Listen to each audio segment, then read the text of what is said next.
ناظرین السلام علیکم۔ شاعر مشرق علامہ اقبال تو قیام پاکستان سے بہت پہلے ہی یہ کہہ کر اگلی دنیا کو سدھار گئے، شور ہے دنیا سے مسلمان ہو گئے نابود،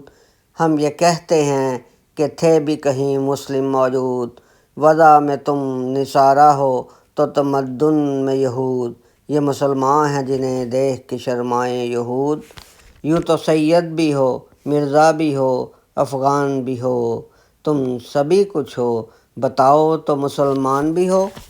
ناظرین، جب اس زمانے میں بھی چراغ لے کر ڈھونڈنے سے مسلمان نہیں ملتے تھے تو پھر آج کے زمانے میں حقیقی مسلمانوں کے ملنے کا تصور کیسا؟ تو آئیے پھر اب مقابلہ کرتے ہیں دو زمانے کے عاشقان رسول صلی اللہ علیہ وآلہ وسلم کا۔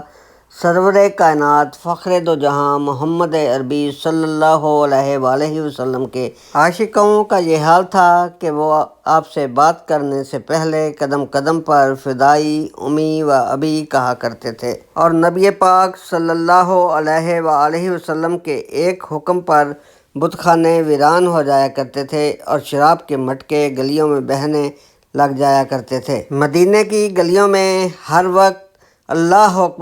اکبر کی صدائیں سنائی دیا کرتی تھیں۔ بیوہ عورتیں، یتیم، غریب اور مسکین ہر وقت آپ کے دستے شفقت کے تلے بسیرا کیے رکھتے تھے، مگر اس کے مقابل آج کے زمانے کے عاشقان ختم نبوت شراب و کباب کے رسیا اور گیت سنگیت کی محفلوں کے کہیں زیادہ دلدادہ نظر آتے ہیں۔ ایسی عیاشیوں کی آڑ میں جو برائیاں پنہاں ہوتی ہیں وہ بھی آپ لوگوں کی آنکھوں سے مخفی نہیں ہیں،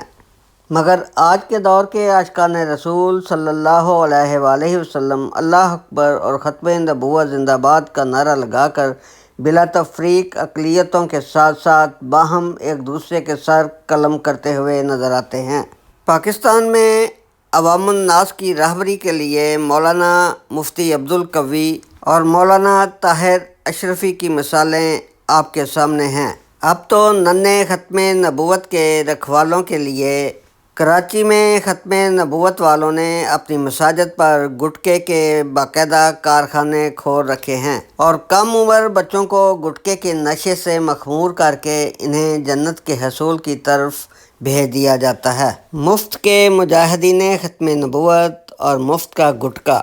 نہ ننھے مجاہدین پر کوئی کیس اور نہ ہی مسجد کی چھت پر بنے گٹکے کے کارخانوں پر ٹیکس اور نہ ہی کوئی کرایہ، مطلب ہنگ لگے نہ پھٹکری تے رنگ بھی چوکھا چڑھے۔ Thanks to watch and listen دل دریا ٹی وی۔